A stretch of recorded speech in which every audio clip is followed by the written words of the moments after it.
नमस्कार सर। नमस्कार जी। क्या शुभ नाम है जी आप जी का? मेरा जी रणजीत दास है जी। सर कहाँ से आए हैं आप? मैं गांव बहालगढ़, ज़िला सोनीपत से आया हूँ जी।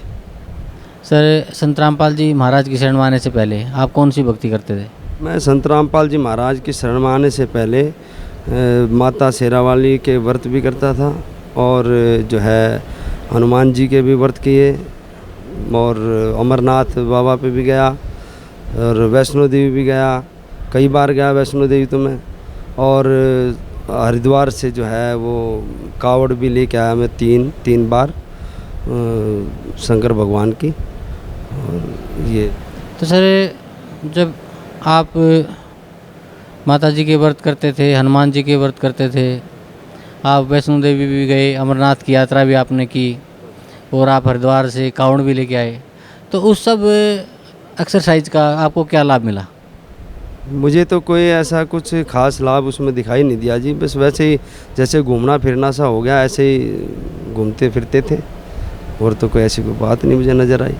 वहाँ पे जो अमरनाथ बाबा पे गया तो वहाँ पे वो उन्होंने जो है ना गुफा के अंदर ही वो बर्फ़ पिघल के आती है, उसी को छटाई करके और उसी में पत्ते वत्ते लगा के उसको रोक देते हैं और अपना जो है ना मूर्ख बना रखा है दुनिया को भाई वहाँ पर अमरनाथ पे शंकर भगवान जी बैठे हैं।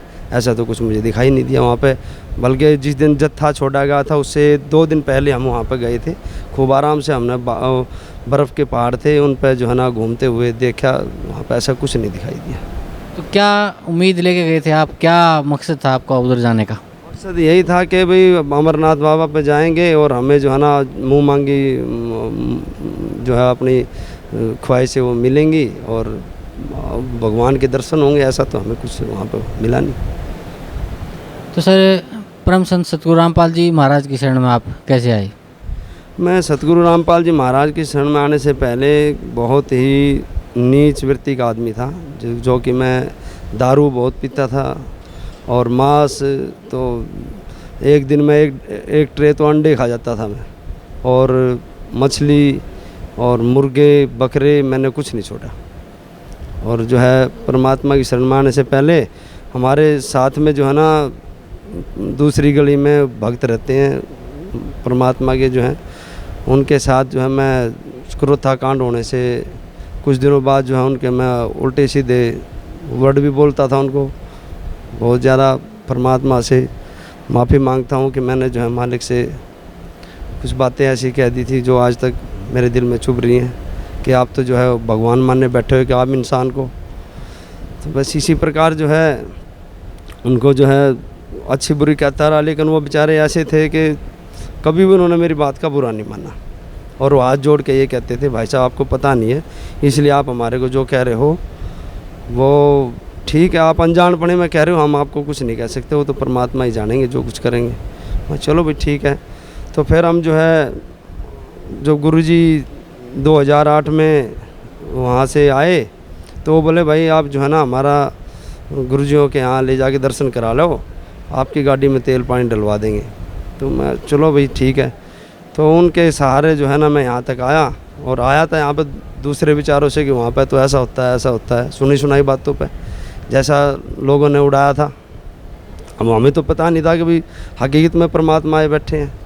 जब मालिक की शरण में यहाँ आए तो मालिक ने हमारे पे बड़ी मेहर बख्शी परमात्मा की चलती। तो फिर मैंने सोचा था कि भाई चलो नाम दीक्षा भी लेके देखो गुरुजी क्या नाम दीक्षा देते हैं, दर्शन भी हो जाएंगे इस बहाने। मैं पहले जो है धन सतगुरु वाले के यहाँ पे भी गया, राधा स्वामी वाले के यहाँ पे भी गया, तो उनके भी नाम देखे मैंने क्या देते थे, लेकिन उनमें और इन गुरुजियों के नाम में तो ज़मीन आसमान का फ़र्क मिला हमें। तो बस उस दिन के बाद में मैं परमात्मा की शरण में आशीर्वाद होने से ही उसी दिन से ही मेरी दारू छूट गई। मालिक ने ऐसी कृपा करी कि घर पे जो दारू रखी थी वो सारी जो है मैंने बाहर भगवा दी, अपने हाथ से भी नहीं बच्चों के हाथ से भगवा दी। शुरू में पहला नाम मैंने ही लिया था घर में परिवार में। तो सर जैसे आप राधा स्वामी के वहाँ भी गए और धन सतगुरु के वहाँ भी गए, तो क्या नाम उपदेश देते थे वहाँ पे? धन सतगुरु वाले ने जो दिया था नाम वो दिया था सतपुरुष अकाल मूर्त सब स्वरूपी राम। अब वो तो उसका तो कोई अर्थ ही नहीं निकलता, वो तो एक मन गढ़ंत कहानियाँ ऐसी लगती हैं जैसे कि भाई किसी की प्रशंसा कर रहे हो किसी का नाम लेके ऐसा। लेकिन जो मंत्र मालिक ने हमें दिए उसका तो एक अंदर से हृदय से ही कुछ अलग ही उभार होया और मालिक ने बड़ी मौज करी हमारे ऊपर। मालिक तो सर संत रामपाल जी महाराज से नाम उपदेश लेने के बाद आपको क्या लाभ मिला? संत रामपाल जी महाराज से नाम दीक्षा लेने के बाद तो जो लाभ मिले मुझे उसकी व्याख्या ही नहीं हो सकती। कि 5 साल हो गए मुझे आज मालिक की शरण में। मालिक ने मेरे पे वो मेहर बख्शी है जिसका कि मैं अब कहने लगूँ तो सुबह निकल जाएगी। तो क्या हुआ कि शुरू में जब परमात्मा से नाम दीक्षा ली तो 3 महीने ही हुए थे, मैंने अकेला ही नाम ले रखा था। तो मेरा जो लड़का है वो 5 साल का था, उसको जो है बड़ा ज़बरदस्त दौरा पड़ा और वो चक्कर खा के गिर गया और उसके हाथ पैर ऐंठने शुरू हो गए और उससे जो है ना झाग आने लगे मुंह से। हमने जो उसको तुरंत उठाया और वहाँ पे एडमिट कराया सोनीपत मित्तल नर्सिंग होम में। उन्होंने रात के 9 बज रहे थे तो उन्होंने कहा भाई CT स्कैन होगा अभी इसका रंगीन। उन्होंने CT स्कैन कराया। CT स्कैन में 5,000 रुपये हमारे रात को ही लगे। तो मैंने गुरुजी से प्रार्थना करवाई उस टाइम पे। मैं कहा गुरुजी ऐसे ऐसे बात होगी। तो गुरुजी ने कहा कि भाई आप जो है ना सवेरे इसको यहाँ लिया और नाम दीक्षा दिला दो, आप लड़के को कुछ नहीं होगा। परमात्मा की ऐसी कृपा हुई, हम तो सवेरे उठा के गाड़ी और सीधे बरवाड़ा चले आए। बरवाड़ा आने के बाद में मालिक ने जो है ना अंदर बुलाए और परमात्मा ने जो है ना उस पर सिर पर हाथ रखा और नाम दीक्षा दिलाई। वो तो 5 साल हो गए जी। आज तक तो हमारे लड़के को किसी भी प्रकार की कोई दिक्कत नहीं आई। वो लड़का अभी भी यहीं पे है। वैसी बात नहीं कि भाई को झूठ हो, और मैं झूठ बोलता हूँ तो मेरे यहाँ जाके तहकीकात कर ली जाए किसी प्रकार की। तो सर भगत समाज को क्या संदेश देना चाहते हैं आप? भक्त समाज को यही कहूँगा कि भाई आप जो है ना ये मालिक आए हुए हैं, परमात्मा आए हुए हैं और शरण ग्रहण करो। मेरे जो है ना एक बार क्या हुआ कि 10 लाख रुपए में आग लग गई। हम रजिस्ट्री कराने के लिए जा रहे थे प्लाट की। तो जैसे दंडवत करने के लिए मैंने वो वहाँ पे जोत के उसमें जहाँ जोत लगती है हमारे दरबार में, वहाँ पे मैंने रख के वो पॉलीथीन और दंडवत प्रणाम करने के लिए जैसे लेटा उठा तो देख रहा हूँ उसमें आग लगी हुई है और धूं धूं करके वो सारे जो है जलने लग रहा है। तो मैंने बड़ा हृदय एकदम से कप आया और जो है बाहर जो गाड़ी में हमारी सिस्टर जिसके नाम मैंने वो कराना था प्लाट, वो बैठी हुई थी और मेरे जीजा जी बैठे हुए थे, लंबरदार बैठा था जो हम जा रहे थे रजिस्ट्री कराने के लिए। अब एकदम से जैसे आग लगी देखी तो मेरा दिल जो है ना एकदम से हड़बड़ा गया कि भाई ये तो नुकसान हो गया, अब कैसे रजिस्ट्री कराएंगे। तो परमात्मा की ऐसी कृपा हुई कि मैंने जैसे उसमें हाथ हूथ मारे, डर भय इतना हो गया था कि भाई अब कैसे क्या होगा। मालिक की ऐसी मौज हुई कि उसमें जो है ना सारी नोटों की गड्डियों पे सील्ड हो गए, वो जैसे सील कर दिए और मालिक की दया से एक भी नोट का कोना तक भी नहीं चढ़ा हमारा। और जो है उसी दिन रजिस्ट्री होगी, जबकि हम 3-4 बार जा चुके थे, हमारी रजिस्ट्री बंद थी। और जो है परमात्मा ऐसी कृपा हुई रजिस्ट्री भी होगी और जो है उसमें 40,000 रुपये भी बढ़ गए, जबकि पैसे भी कम पड़ रहे थे। हम डर रहे थे कि भाई ऐसा ना हो कि भाई आगे पैसे कम पड़ जाए और अगला मना कर दे कि भाई रजिस्ट्री नहीं होगी। तो परमात्मा की ऐसी कृपा हुई कि भाई जो है वो रजिस्ट्री भी होगी। और मालिक ने जो है मेरे सिर, जब मैं यहाँ पर आया था तो 9 लाख रुपये मेरे सिर थे, जो कि मैंने ब्याज बंटे पे या उधारे कुछ ले रखे थे।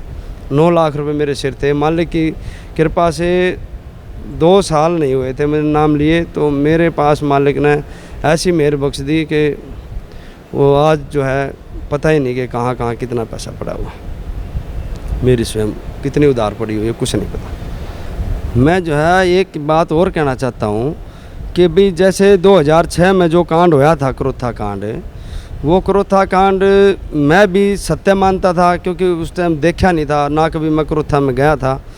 तो अब की बार तो मैंने अपनी आँखों से देखा है कि भाई जो वहाँ पे जैसे वहाँ पे वो उपद्रवी जो है हमारे आश्रम से 2 किलोमीटर दूरी पे पुलिस वालों के साथ भिड़ रहे थे और हम जो है अपना आश्रम में बैठे हुए थे, अपना परमात्मा की भक्ति कर रहे थे, सत्संग सुन रहे थे और अपना जो है सही सलामत अपना मालिक की शरण में अपना बैठे थे। और वो वहाँ पे जो है गोली चला रहे, लठ बजा रहे, मारन लग रहे। अब अपनी आँखों से देख के मुझे तब विश्वास होया कि भाई ये तो जो 2006 का जो था ये कर्म कराया और था, ये बिल्कुल कति झूठा था। पहले तो ना भी मानते, लेकिन अब तो अपनी आँखों से देख लिया कि भाई ये सत्य के आरोप। फिर उन्होंने जो है वो प्रमिला नाम की जो है एक लेडीज़ थी, वो मरी, पुलिस की गोली से मरी। और उसमें जो है ना अगले दिन FRI दर्ज हो रही है कि भाई संत रामपाल जी महाराज के आश्रम से चली हुई गोली से वो प्रमिला मरी।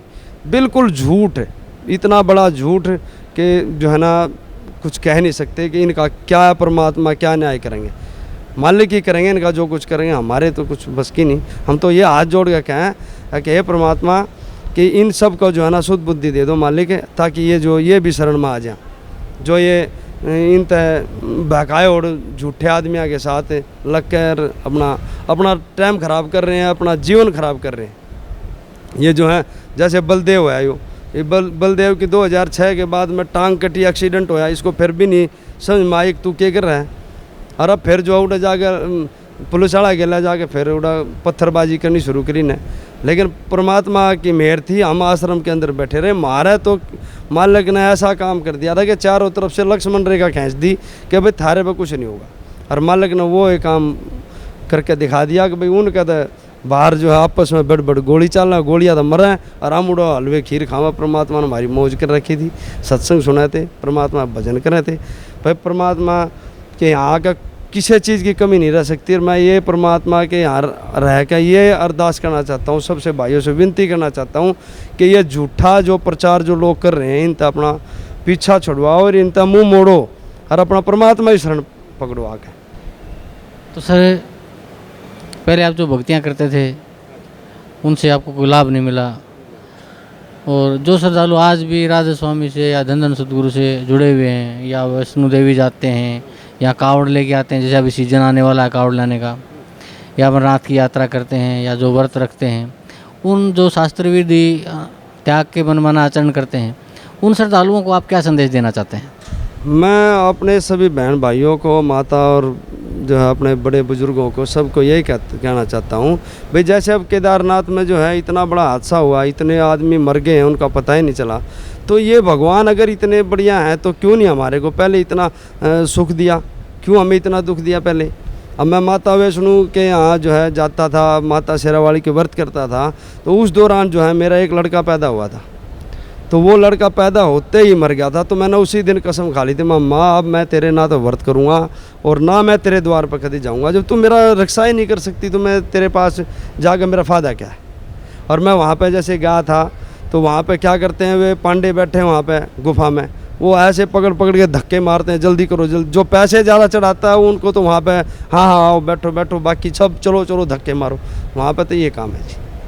तो मैं भक्त समाज को यही कहूँगा कि इन सब जो है ना झूठे गुरुओं ने छोड़कर परमात्मा आए हुए हैं, इस परमात्मा की शरण ज्ञान करो। मालिक ने वो मौज मचा रखी जो पूरे विश्व में कोई नहीं मचा सकता। और ऐसा सच्चा ज्ञान सभी सदग्रंथों के आधार पर परमात्मा ज्ञान दे रहे हैं, कोई झूठा नहीं। अब पढ़े लिखे हमको अनपढ़ थोड़ी ना जो हमने कोई बेवकूफ़ बना देगा। पहला बतेरा बेवकूफ़ बना लिया ना हमारा। पहला इन्हें जो है किधर हनुमान के व्रत कर ले, किधर शेरावाली के कर ले, किधर क्या है कि इन्हें हमारे को कुएं में गिरा आज तक। इन्हें किधर को वो बारा थोड़ी ना है। इन्हें तो हमारा जो है नजायज फ़ायदा उठाया है। इन्हें तो अपने पेट के लिए हमारे को कुएं में धकाया है। इन्हें तो अब मेरे यहाँ एक पंडित है, वो जब आया था अब मथुरा से तो उसने आगे किराए पर शरण ली थी। आज उसको 1.5 साल 2 साल मुश्किल हुए हैं। आज उसने 2 तो मकान खरीद लिए और जो है फैक्ट्रियों में जाता है, सबका मूर्ख बनाया जा है। किसी पर क्या यो चढ़ा दे, किसी पर वो चढ़ा दे। वे बेचारे गौदान करते हैं, वो गौवान ले लगे बेचा है वहाँ पे। उसका न्यू नहीं पता कितना पैसा है, गिनती है नहीं उसकी। लोगों पे ब्याज पे पैसा देने लग रहा है। मेरे से बोला भाई अगर जब तेरे जैसे सारे हो गए तो हमने भूखा मरना पड़ेगा। मगा भाई ठीक से ये वो तो तू जान, तू विचार हमारे साथ, तू क्यों भूखा मरेगा। परमात्मा छकान लग रहे मगा, सब क्या की मौज कर रखी मालिक ने। परमात्मा के खुले भंडारे चल रहे हैं भाई, चाल तू देसी घी के रो भी न्यू कोने अगले भाई। वहाँ पर कुछ मिलता है कोने, अग पीछे देने पड़ा पर्ची कटा कुछ भी कोने वहाँ तो वो बस मेरी बात सुनकर बाज गया कि उसने अपना स्वार्थ चाहिए, मारे जिए जाओ नरक में। इसलिए जो है मेरा इस भक्त समाज से पूरे से ही यही प्रार्थना है कि सतलोक आश्रम बरवाड़ा आओ, परमात्मा आए हुए हैं और आके अपना कल्याण कराओ, नाम दीक्षा उपदेश लेके और नियमा में रह के। परमात्मा कहते हैं मेरे नियमा में जो रहेगा भाई उसने क्या है कि दिक्कत नहीं छोड़ूंगा। तो भाई अपना आओ और परमात्मा की शरण ग्रहण करो और मालिक की नाम दीक्षा लेकर मालिक के बताए हुए रास्ते पे चल कर अपना कल्याण कराओ। मैं तो यही कहूँगा भाई, झूठे गुरु मत अपना पीछा छुड़वाओ।